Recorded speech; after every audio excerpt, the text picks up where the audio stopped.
오늘은 창세기 강의 14번째 시간입니다. 결혼, 종, 성령 하나님. 결혼, 종, 성령 하나님이라는 제목으로 하나님 말씀 전하도록 하겠습니다. 오늘 본문은 지난 시간의 연장선상에 있습니다. 창세기 23장은 사라의 죽음으로 사라의 장막이 이제 비게 되는 내용으로 시작을 했습니다. 그런데 오늘 본문 창세기 24장 끝 67절이 어떻게 끝나냐면 이삭과 리브가가 결혼함을 통해서 이 비어있는 사라의 장막이 채워지는 걸로 이렇게 끝납니다. 제가 한번 67절을 읽어드립니다. 이삭이 리브가를 인도하여 그의 어머니 사라의 장막으로 들이고 그를 맞이하여 아내로 삼고 사랑하였으니 이삭이 그의 어머니를 장례한 후에 위로를 얻었더라. 그러니까 창세기 23장과 24장이 서로 연결되어 있다는 그죠? 그런 의미로 우리가 받아들일 수가 있습니다. 마음 같아서는 67절까지 다 읽고 전체를 다 강의하고 싶지만 너무 시간이 부족할 것 같아서 오늘은 우리가 창세기 24장을 통해서 우리가 배울 수 있는 그 교훈에 대해서 세 가지 주제를 놓고 말씀을 제가 전하도록 하겠습니다. 그 세 가지 주제는 오늘 설교 제목인 결혼, 종, 그리고 성령 하나님입니다. 먼저 결혼입니다. 오늘 보면 아브라함이 사라를 잃은 후에 아들 이삭의 결혼을 준비하는 내용으로 시작합니다. 아브라함은 사라가 죽은 후에 적지 않은 충격을 받았을 것입니다. 영원히 함께 살 줄로만 알았던 자신의 아내가 죽자 아브라함은 자신도 언제 죽을지 모르는 그런 불안한 생각을 했을 것입니다. 그래서 그동안 미루어 두었던 이삭의 결혼을 서두르기 시작합니다. 결혼이라는 것은 인간에게 예나 지금이나 가장 중요한 것 중에 하나지요. 그래서 결혼에 대한 속담을 보면은 나라마다 있고 또 철학자들도 결혼에 대해서 한마디씩 했습니다. 제가 몇 가지를 소개해 드리겠습니다. 러시아 속담에 보면 이런 말이 있습니다. 싸움터에 나갈 때에는 한 번 기도하고 바다에 나갈 때에는 2번 기도하되 결혼할 때에는 3번 기도하라. 프랑스 속담에도 결혼에 대한 이야기가 있습니다. 결혼이란 남자들은 자유를, 여자들은 행복을 잃을 각오로 하는 제비뽑기이다.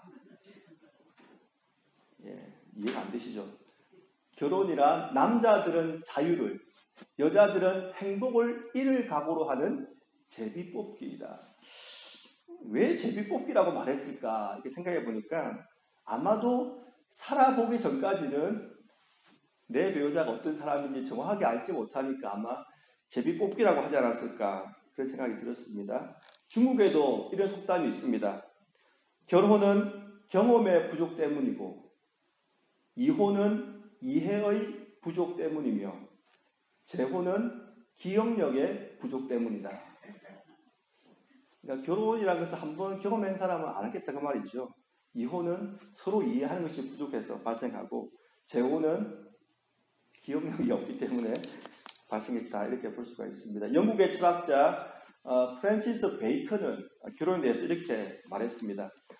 하나님께서 사랑을 만드시니 악마가 결혼을 만들었다. 프랑스의 소설가 앙리드 몽테르랑은 이렇게 말했습니다. 머리가 좋은 남편은 있을 수가 없다. 왜냐하면 정말로 머리가 좋은 남자가 있다라고 하면 결혼을 하지 않을 테니까. 왜 이런 말들이 나왔을까요, 여러분? 결혼을 잘못하면 인생을 망치기 때문에 신중에 신중을 기해서 결혼해야 된다. 그런 의미라고 저는 생각이 됩니다. 오늘 본문을 보시면 아브라함도 자신의 아들 이삭의 아내를 구하기 위해서 신중에 신중을 기합니다. 사실 아브라함이 할 수 있는 가장 간단한 방법이 있었습니다. 그것은 뭐냐면 가나안 족속 중에 있는 그죠? 가나안 족속 중에 좀 신분이 높은 그런 왕이나 귀족 중에서 이삭의 아내를 구하는 겁니다. 그렇게 되면 아브라함이 직접 그 가문도 알고 그 여인도 보고 결혼할 수 있는 거죠. 가장 간단한 방법이죠. 그리고 하나님께서 약속하신 가나안 땅도 서로 결혼하면서 그죠? 쉽게 자기의 땅으로 이렇게 가질 수도 있는 상황이었을 것입니다. 하지만 아브라함은 그렇게 이삭의 결혼을 진행하지 않았습니다. 아브라함은 자신이 믿을 수 있는 종을 택해가지고 그 종에게 이삭의 결혼의 전권을 이양합니다. 그리고 두 가지를 당부합니다. 첫 번째가 뭐냐면 가나안 족속의 딸 중에서 아내를 택하지 말라. 그 내용이 2절부터 4절까지 나옵니다. 우리 한번 같이 읽어보겠습니다. 오늘 본문 2절부터 4절까지 시작. 아브라함이 자기 집 모든 소유를 맡은 늙은 종에게 이르되 청하건대 내 허벅지 밑에 내 손을 넣어라. 내가 너를 하늘의 하나님 땅의 하나님이신 여호와를 가리켜 맹세하게 하노니 너는 내가 거주하는 이 지방 가나안 족속의 딸 중에서 내 아들을 위하여 아내를 택하지 말고 내 고향 내 족속에게로 가서 내 아들 이삭을 위하여 아내를 택하라. 두 번째가 뭐였냐면 이삭을 내 고향 내 족속에 있는 하란으로 데리고 가지 말라는 것입니다. 거기서 이삭의 아내는 구하지만 그쪽으로 데리고 가지는 말라는 거죠. 5절부터 6절까지 한번 읽어보겠습니다. 시작. 종이 이르되 여자가 나를 따라 이 땅으로 오려고 하지 아니하거든 내가 주인의 아들을 주인이 나오신 땅으로 인도하여 돌아가리이까. 아브라함이 그에게 이르되 내 아들을 그리로 데리고 돌아가지 않도록 하라. 아브라함의 종은 오늘 본문 보시면 늙은 종이라고 되어 있죠. 늙은 종이란 말은 그냥 육신적으로만 늙은 것이 아니라 인생의 경륜이 쌓인 사람이라는 것입니다. 그래서 이 아브라함의 종은 아브라함의 고향 땅의 하란으로 가서 비록 적합한 이삭의 아내를 구했다 하더라도 그 사람이 그 아내 될 사람이 가나안 땅을 오지 않을 수 있는 그런 가능성을 생각하고 아브라함에게 질문한 것입니다. 그런 케이스 같은 경우는 아내가 확실한 사람이니까 이삭을 데리고 그쪽으로 갈까요 했더니 아브라함이 그렇게 하지 말라라고 말을 한 것입니다. 왜 이렇게 했을까요? 그것은 아브라함이 이삭의 결혼을 통해서도 하나님의 뜻을 이루고 싶었기 때문입니다. 하나님의 뜻이 무엇입니까? 우리가 창세기 12장, 13장에 보면은 하나님께서 아브라함을 향하여 약속하신 것이 있지요. 아브라함과 그의 자손을 통하여 모든 민족이 복을 받게 될 것이다. 그리고 네가 보는 이 가나안 땅을 너와 내 자손에게 영원히 주겠다. 이런 약속을 하신 것입니다. 이 약속, 이 하나님의 뜻을 이루기 위해서는 아브라함이 가나안 족속의 딸 중에서 이삭의 아내를 구할 수가 없었고 이삭을 가나안에서 떠나게도 할 수 없었던 것입니다. 거기에 대한 설명을 한번 두 신학자의 글을 통하여 한번 읽어보겠습니다. 앨리스 맥그레트 교수님이 이렇게 말했습니다. 당시 아브라함의 일가는 가나안에 살고 있었지만 아브라함은 이삭이 가나안의 여인과 혼인하는 것을 바라지 않았다. 이삭이 가나안의 우상 숭배에 휩쓸릴 위험성을 염려한 것이다. 우리가 이스라엘 역사를 보면은 이방 족속과 특히 우상을 섬기는 족속과 결혼함을 통하여 그 남편 된 사람이 신앙을 잃어버리는 경우를 많이 봤죠. 아브라함도 그것을 염려한 것입니다. 하나님께서 아브라함에게 너와 내 후손을 통하여 모든 민족이 복을 받을 거라고 했는데 그렇게 되려면 믿음의 가문이 연결돼야 되는데 만약에 이삭이 우상을 섬기는 가나안 족속의 딸 중에서 결혼하면 이삭도 아내를 따라서 우상 숭배할 가능성이 많다는 것이죠. 그 다음에 시드니 그레다누스 교수님의 글을 한번 읽어보겠습니다. 하나님께서 아브라함을 불러내셨던 바로 그 땅으로 아브라함의 아들 이삭을 다시 데려가는 일은 아브라함을 향한 하나님의 부르심과 땅에 대한 하나님의 약속을 저버리는 일인 동시에 하나님의 부르심을 거절하는 것이며 아브라함과 사라가 보낸 지난 60년 이상의 나그네로서의 삶의 가치 자체를 전적으로 부정하는 셈이 되는 것이었다. 이삭은 필연적으로 가나안 땅에 머물러 있어야만 했다. 우리가 이 두 가지 아브라함의 당부를 통하여 한 가지 중요한 성경적인 결혼관에 대해서 생각해 볼 수가 있습니다. 그것은 결혼은 궁극적으로 하나님께 영광이 되어야 된다는 것입니다.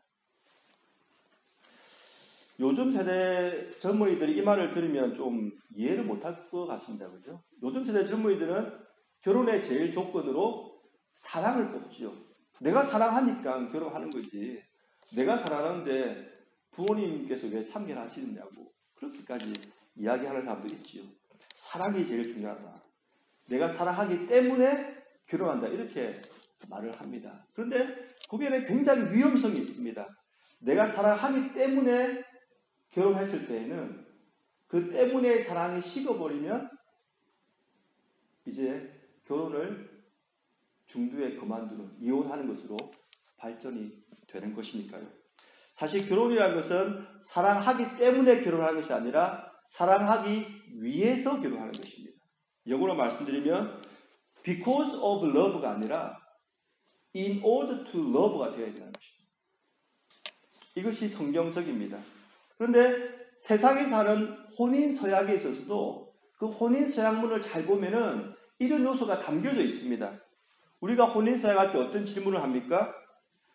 검은 머리가 하얀 팥뿌리가 될 때까지 어려운 일이 있거나 어떤 고난이 있더라도 서로 아끼고 사랑하고 서로 돕고 살겠습니까? 이렇게 질문을 하지요. 그런데 이 질문의 문장을 잘 보면은 사랑하기 때문에 결혼한 것이 아니라 사랑하기 위해서라는 미래적인 의미가 담겨져 있는 것입니다. 그런데 성경적인 거론관에서는 이렇게 사랑에 대한 기본적인 개념에서 한 걸음 더 나아갑니다. 그것이 뭐냐면 하나님의 영광이라는 것입니다. 우리 한번 고린도전서 10장 31절을 다 같이 한번 읽어보겠습니다. 시작. 그런즉 너희가 먹든지 마시든지 무엇을 하든지 다 하나님의 영광을 위하여 하라. 이것이 바로 그리스도인들의 삶의 기준입니다. 무엇을 하든지 다 하나님의 영광을 위하여 하라.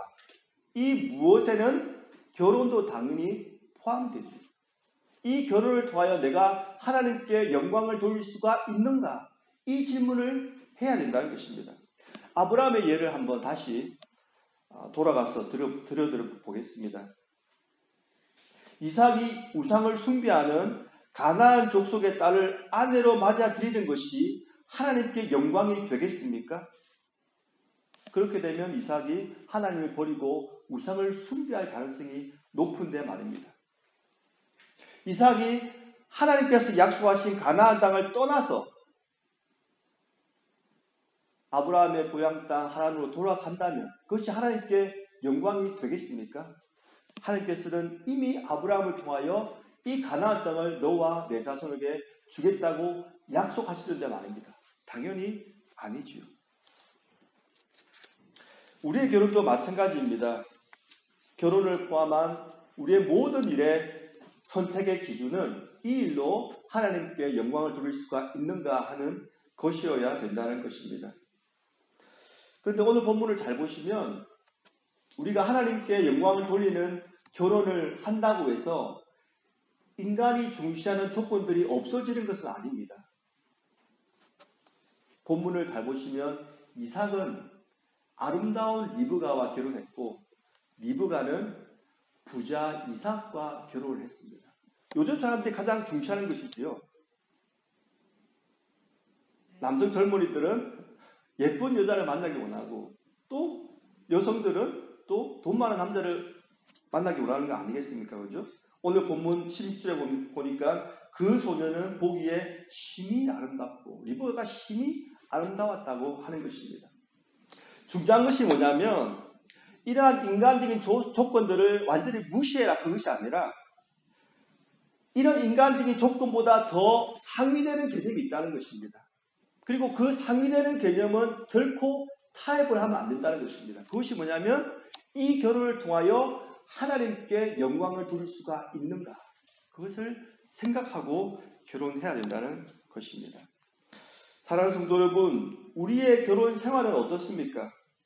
우리는 우리의 결혼 생활로 하나님께 영광을 돌리고 있습니까? 그리고 우리의 자녀와 우리의 손주들이 하나님께 영광 돌리는 결혼을 할 수 있도록 우리가 옆에서 돕고 있습니까? 제가 방금 드렸던 두 번째 질문은 이제 두 번째 주제로 넘어가게 됩니다.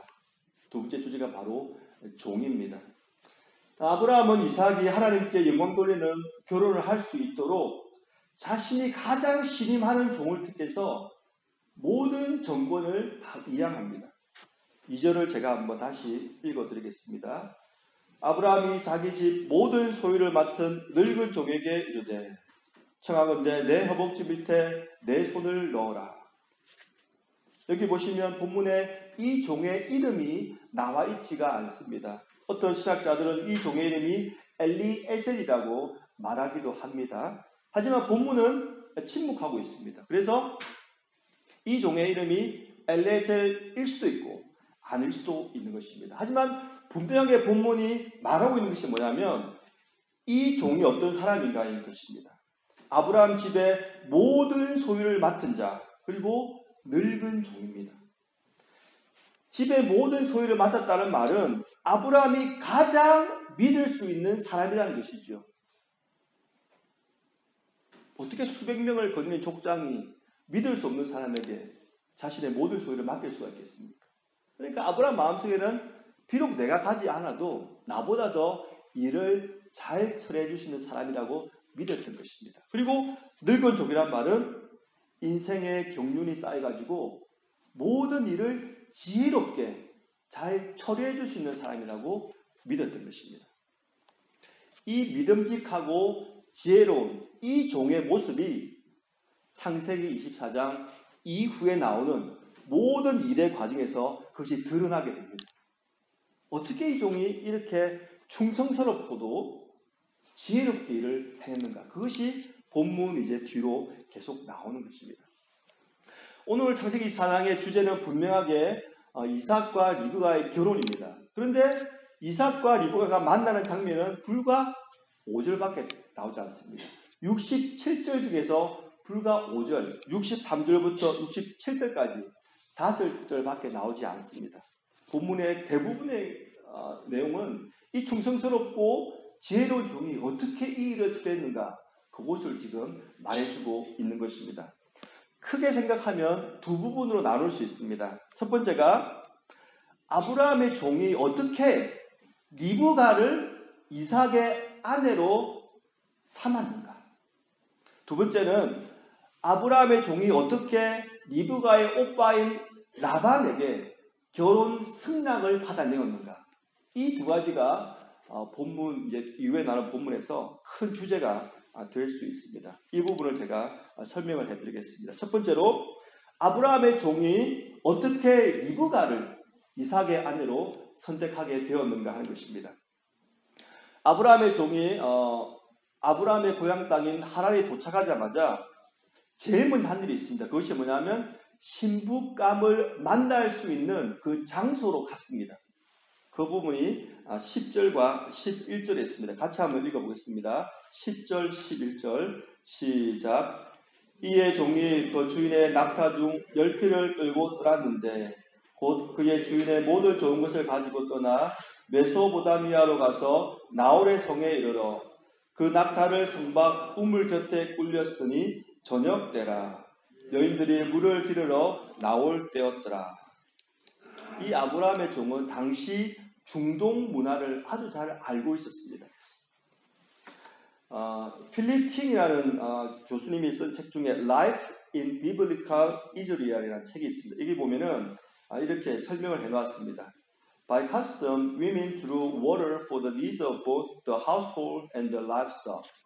그러니까 당시 문화에서는 가족과 짐승을 위해서 물을 누가 기르냐면은 여인들이 기른 것입니다.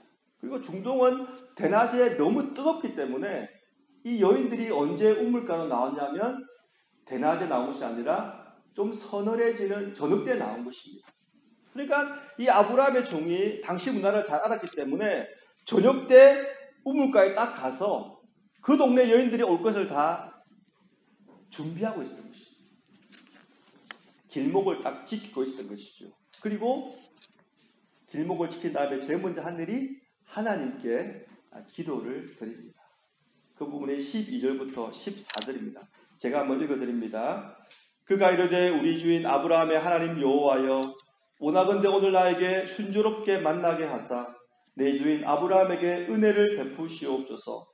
성중 사람의 딸들이 물 기르러 나오겠사오니 내가 우물 곁에 서 있다가 한 소녀에게 이르기를 청하건대 너는 물동이를 기울여 나로 마시게 하라 하리니 그의 대답이 마시라 내가 당신의 낙타에게도 마시게 하리라 하면 그는 주께서 그의 종 이삭을 위하여 정하신 자라. 이로 말미암아 주께서 내 주인에게 은혜 베푸심을 내라 알겠나이다. 여기 보시면은 아브라함이 한 가지 청을 하겠다고 합니다. 그런데 기대하는 것은 한 가지 피드백이 아니라 두 가지를 지금 기대하는 것입니다. 14절에 보니까 이렇게 말하고 있지요. 한 소녀에게 이르기를 청하건대 너는 물동이를 기울여 나로 마시게 하라 하리니. 사실 이것은 보통 인격을 가진 여인들은 누구나 다 할 수 있는 것이지요. 지나가던 나그네가 목이 말라서 물 한 잔 주십시오 할 때 냉수 한 그릇 못 떠줄 사람이 어디 있겠습니까? 보통 여인도 다 할 수 있는 것이죠. 그런데 그 다음이 중요합니다. 14절에 계속 보니까 그의 대답이 마시라 내가 당신의 낙타에게도 마시게 하리라 하면 아브라함의 종이 한 가지를 청했는데 자기에게 물을 줄 뿐만 아니라 자신의 낙타에게도 물을 주면 두 가지 피드백이 오면 하나님께서 정하신 사람으로 알겠다는 것입니다. 그런데 이것은 거의 불가능한 수준의 기대였습니다. 왜냐하면 낙타가 물을 엄청 많이 마시기 때문입니다. 존 왈튼 교수님의 글을 한번 읽어보겠습니다. 물을 마시지 않고 며칠을 여행한 낙타 한 마리가 들이키는 물은 24갤런 약 91리터에 달한다. 고대에 사용되었던 물동이의 크기는 기껏해야 3갤런 약 11리터였다. 이 요구사항을 다른 말로 바꾸자면 그 처녀가 80회에서 100회 정도의 물을 길어야 한다는 말이다. 누가 지나가는 나그네의 짐승을 위해서 80회에서 100회의 물을 기를 수가 있겠습니까? 그런데 리브가가 이 수고를 했다는 것입니다. 우리 한번 17절에서 20절까지 한번 제가 밑줄 그은 데를 한번 유심히 보시면서 함께 한번 읽어보겠습니다. 시작. 종이 마주 달려가서 이르되 청하건대 내 물동이의 물을 내게 조금 마시게 하라. 그가 이르되 내 주여 마시소서 하며 급히 그 물동이를 손에 내려 마시게 하고 마시게 하기를 다하고 이르되 당신의 낙타를 위하여서도 물을 길어 그것들로 배불리 마시게 하리이다 하고 급히 물동이의 물을 구유에 붓고 다시 기르려고 우물가로 달려가서 모든 낙타를 위하여 깃는지라. 아브라함의 종이 낙타를 몇 마리 끌고 왔다고 우리가 봤습니까? 10마리죠. 근데 오늘 본문 보니까 모든 낙타를 위하여 물을 길었다. 그리고 본문 보니까 배불리 마시게 하겠다. 와, 상상이 안 되죠. 종합해 보면은 이 리브가에게서 이 아브라함의 종이 세 가지를 발견한 겁니다. 첫 번째가 뭐냐면 너무 아름다운 거예요. 일단은 보니까 심히 아름다웠다. 그냥 보기만 해도 와, 정말 아름다운 여인이구나 깨달았고, 두 번째는 나에게 그냥 짐승을 말 안 했습니다. 나에게 물 한 모금 달라고 부탁을 했는데 이 리브가가 자신에게 물을 줄 뿐만 아니라 10마리나 되는 낙타가 배불리 먹을 수 있도록 물을 80회에서 100회를 길어가지고 모든 낙타에게 물을 마시게 하는 거죠. 그러니까 외형적으로 아름다웠을 뿐만 아니라 심성으로도 남을 잘 섬길 수 있는 그런 사람이었죠. 세 번째가 또 있습니다. 그것이 무엇일까요? 리브가는 아주 건강한 사람이었다는 거죠. 여러분, 몸이 비실비실하고 아픈 사람이 어떻게 그 무거운 물동이를 80에서 100kg를 들어 올려가지고 구에다 붓고 왔다 갔다 뛰어가리면서, 그러니까 지금 아브라함이 저기 볼 때 리브가는 완벽한 사람이에요. 그냥 예쁘고 마음씨 착하고 건강하고. 그런데 우리가 성경을 잘 읽어보면은, 우리가 창세기 강의를 쭉 하고 있으니까, 그죠? 이것보다 더 중요한 것을 아브라함의 종이 발견했을 겁니다. 그것이 뭐냐면, 지나가던 나그네를 섬기기 위해서 급히 움직이는 리브가의 모습 속에서 누구의 모습이 떠올랐을까요, 여러분? 바로 자신의 주인 아브라함의 모습이 떠올랐죠. 그 다음 구절을 한번 제가 읽어드리겠습니다. 창세기 18장 6절로 7절입니다. 아브라함이 지나가던 나그네 3명을 섬겼던 그 장면입니다. 아브라함이 급히 장막으로 가서 사라에게 이르되 속히 고운 가루 3쌀을 가져다가 반죽하여 떡을 만들라 하고, 아브라함이 또 가축대에 있는 곳으로 달려가서 기름지고 좋은 송아지를 잡아 하인에게 주니 그가 급히 요리한지라. 여러분, 너무나 유사하지 않습니까? 리브가가 지금 나그네를 섬기던 모습, 그리고 아브라함이 예전에 나그네를 섬겼던 모습. 그러니까 아브라함의 종이 지금 리브가의 모습을 볼 때 리브가의 모습 속에서 아브라함의 모습이 발견되는 거예요, 지금. 당연히 리브가는 아브라함의 며느리감으로 합격을 한 것이죠. 그러자 아브라함의 종은 리브가에게 선물을 주면서 중요한 질문을 한 가지 하죠. 누구 집안의 사람이냐? 이것을 물어보죠. 그 부분이 22절부터 이 잠들이 있습니다. 낙타가 마시기를 다음에 그가 반세겔 무게의 금 코걸이 1개와 10세겔 무게의 금 손목걸이 1쌍을 그에게 주며 이르되 내가 누구의 딸이냐?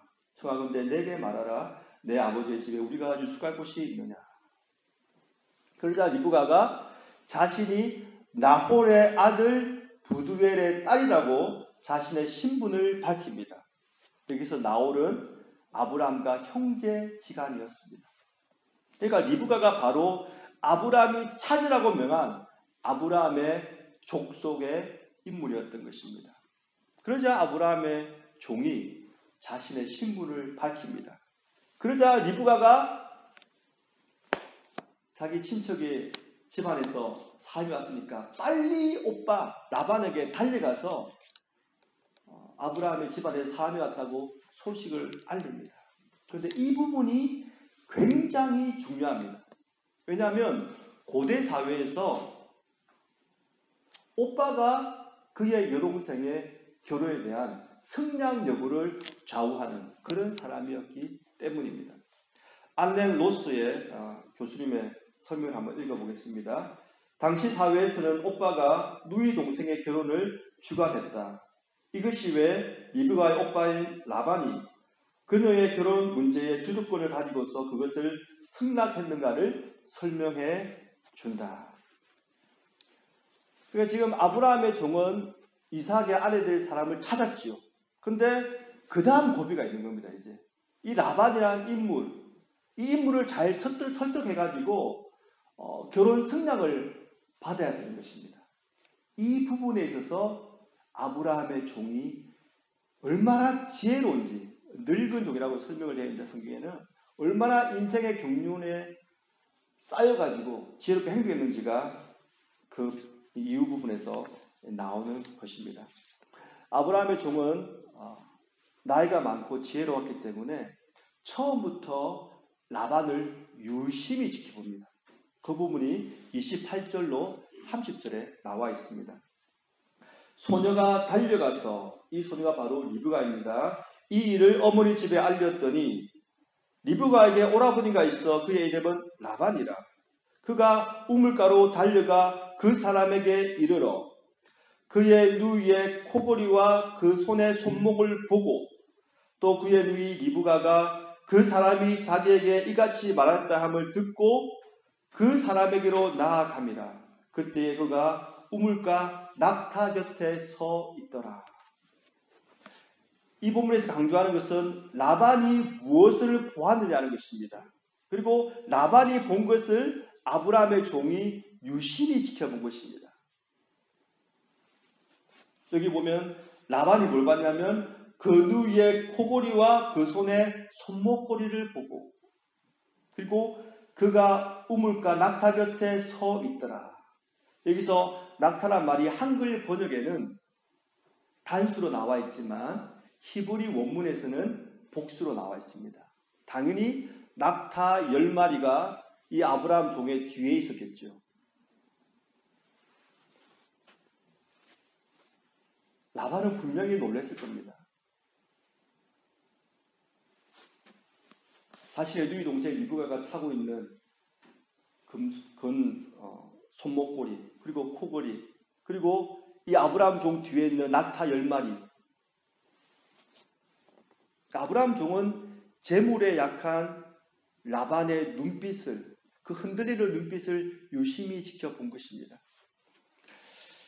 우리가 이것을 좀 잘 이해하기 위해서는 금 코골이, 금 손목고리 우리가 잘 알고 있지만 낙타가 아브라함 종 곁에 서 있었다. 이것이 무엇을 의미하는가? 그 당시 문화에서 낙타가 어떤 존재인가를 좀 이해할 필요가 있습니다. 류 모세라는 온누리교회에서 파송한 이스라엘 선교사님이 이런 글을 적었습니다. 제가 한번 읽어드립니다. 낙타는 자신의 모든 것을 바쳐서 주인을 이롭게 하는데 몇 가지 예를 살펴보면 다음과 같다. 첫째, 우유와 고기를 제공한다. 낙타 우유는 사막의 유목민들에게 부족하기 쉬운 단백질의 주요 공급원이다. 둘째, 낙타 털이다. 낙타의 털은 유목민이 거주하는 텐트와 몸에 걸치는 겉옷의 주된 재료이다. 셋째, 낙타 똥이다. 낙타 똥은 나무를 구하기 힘든 사막에서 유목민들에게 주된 연료로 사용된다. 이러한 모든 유익도 충분한 양의 물을 체내에 저장하여 사막을 횡단하는 낙타의 불가사의한 능력에는 감히 견줄 수가 없다. 이것은 하나님께서 창조하신 동물들 가운데 오직 낙타에게만 주어진 능력이다. 낙타는 한 번에 28갤런의 물을 마실 수 있고 이 물을 삼실로 된 위에서 제일 1위에 저장한다. 이 물로 낙타는 사막길을 8에서 10일 동안 물 한 모금 먹지 않고도 행군할 수 있다. 게다가 500km의 짐을 싣고 하루 95에서 120km를 여행할 수 있다. 이 때문에 낙타는 사막의 배라고 불린다. 조금 전에 읽었던 그 존 와튼 교수님은 24갤런의 물을 마신다 했고 이 류모세 목사님은 선교사님은 28갤런인데 숫자에 너무 연연하지 마시기 바랍니다. 그 사이에서 먹는다고 보시면 되고요. 이런 이유 때문에 당시 낙타는 당대 최고 부유층의 상징이었습니다. 보통 일반 사람들은 낙타를 소유할 수가 없었습니다. 그런데 아브라함의 종이 낙타를 10마리나 끌고 왔다는 것입니다. 요즘 말로 바꾸면 이런 것입니다. 혹시 여러분 그 영화를 보시면 특별히 이렇게 액션 영화를 보시면 꼭 그 악당들이 검정색 캐딜락 에스컬레이드 있잖아요, 그죠? 그 풀 사이즈 SUV. 웃는 분만 영화를 보시는 분이고, 안 웃는 분은 잘 모르시는데 10대가 그냥 같이 지나간다고 생각해 보세요. 만약에 어떤 사람이 여러분 집을 찾아왔는데 이 검정색 캐딜락 에스컬레이더 10대를 여러분 집 앞에 대놓고 있다고 생각해 보세요. 여러분은 그 사람을 어떤 사람으로 생각하겠습니까? 분명히 대통령의 버금가는 아주 고위층 사람이나 재벌이나 여러분이 생각할 수 있는 최고의 부자로 생각할 겁니다. 그죠? 라반이 아브라함 종을 볼 때 딱 그냥 보니까 낙타 10마리가 뒤에 있는 것입니다. 그리고 그 낙타 등에는 결혼 집창금 보석이 다 쌓여 있는 것이죠.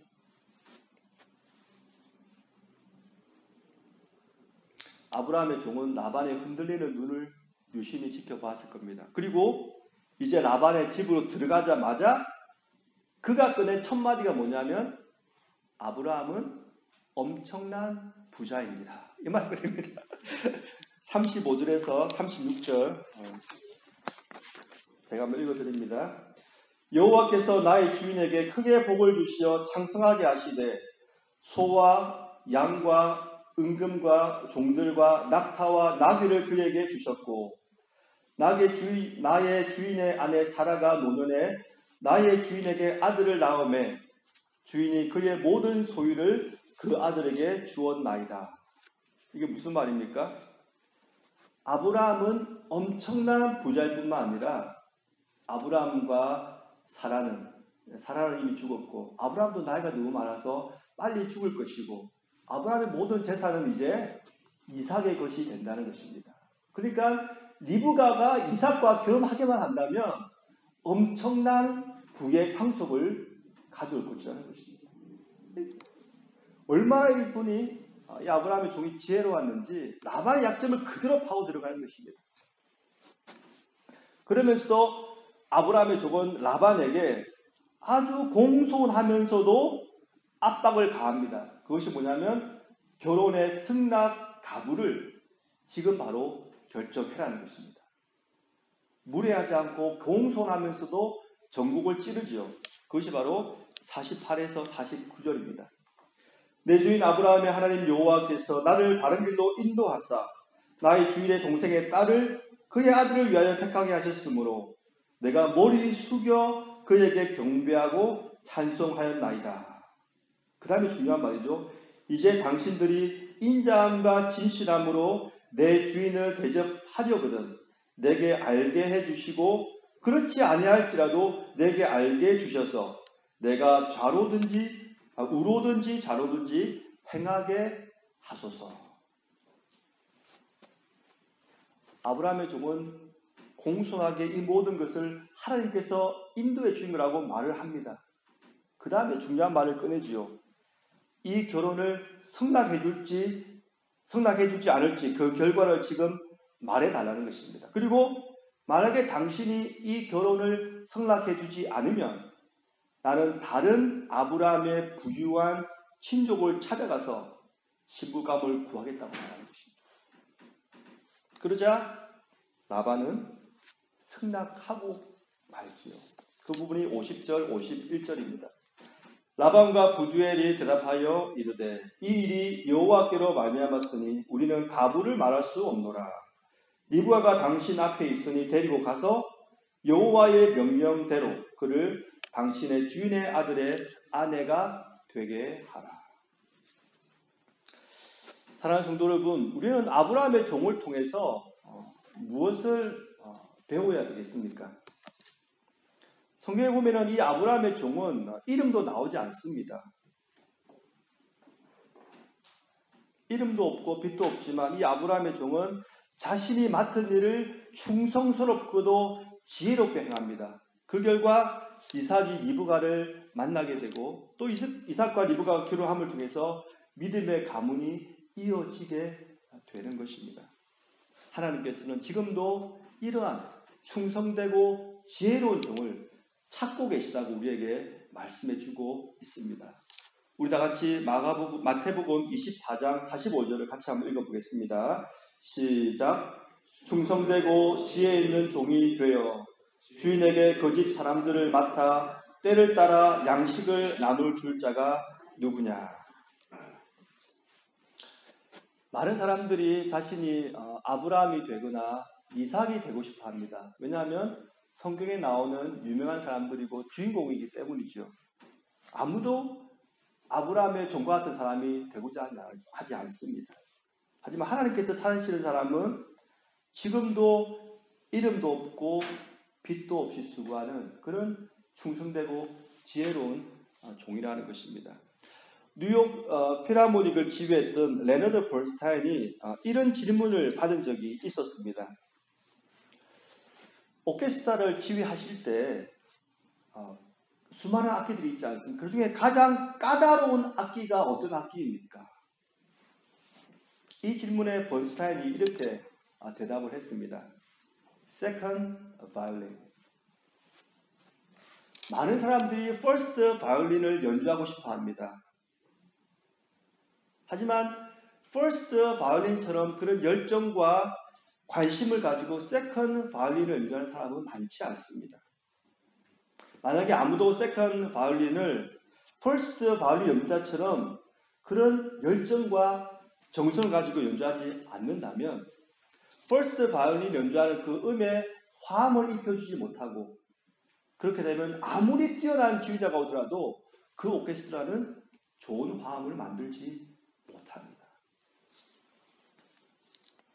사랑하는 성도 여러분, 우리도 이름도 없이 빛도 없이 맡은 사역을 충성스럽고도 지혜롭게 감당하는 우리 모두가 되기를 간절히 부탁을 드리겠습니다. 마지막으로 이 말씀만 드리고 말씀을 맺겠습니다. 창세기를 넘어서 이제 좀 신약 성경 전체를 보고 제가 그림을 그려드립니다. 신약 성경에서는 결혼이라는 것이 예수님과 교회 사이의 관계라고 이야기를 합니다. 그러니까 예수님은 교회의 신랑이고 교회는 예수님의 신부인 것이지요. 거기에 대한 설명을 제가 한번 읽어드리고 말씀을 맺겠습니다. 니키 컴벨이라는 영국 목회자분입니다. 신약에 나오는 교회에 대한 가장 아름다운 비유 가운데 하나는 그리스도의 신부이다. 바울은 남편과 아내의 관계에 대해 말하면서 이 비밀이 크도다. 내가 그리스도와 교회에 대하여 말하노라 라고 했다. 구약이 이스라엘의 남편 되시는 하나님을 이야기하는 것과 마찬가지로 신약에서는 바울은 그리스도께서 교회의 남편 되심과 모든 인간의 결혼관계의 모델이 되심을 말하고 있다. 그러므로 그는 남편들에게 아내 사랑하기를 그리스도께서 교회를 사랑하시고 위하여 자신을 주심같이 하라. 이는 곧 물로 씻어 말씀으로 거룩하게 하사 거룩하게 하시고 자기 앞에 영광스러운 교회로 세우사 티나 주름 잡힌 것이나 이런 것들이 없이 거룩하고 흠이 없게 하려 하심이라고 말한다. 사랑하는 성도 여러분, 교회를 이끌어서 예수님을 만나게 하시는 분이 바로 성령 하나님이십니다. 그러므로 리브가를 이끌어서 이삭을 만나게 하신 분이 바로 성령 하나님을 상징하는 것입니다. 우리가 아브라함과 이삭, 특별히 여호와 일의 부분에서 아브라함은 하나님을 상징했고 이삭은 예수님을 상징했다고 말하지 않았습니까? 지금 리브가를 이끌어 이삭에게 이끄는 이종이 바로 성령 하나님을 신약에서는 상징하는 것입니다. 사랑하는 성도 여러분, 우리가 예수님을 믿고 하나님의 자녀가 될 수 있었던 이유는 성령 하나님께서 우리를 예수님께로 이끌어 주셨기 때문입니다. 그리고 성령께서는 지금도 우리 마음 가운데 일하십니다. 그래서 우리 마음 가운데 역사하셔서 우리의 마음을 열게 하시고 예수님의 부르심에 기꺼이 순종하고 따를 수 있도록 인도해 주시는 것입니다. 이번 한 주간 사시면서 성령님의 음성에 귀를 기울이시고 주님께로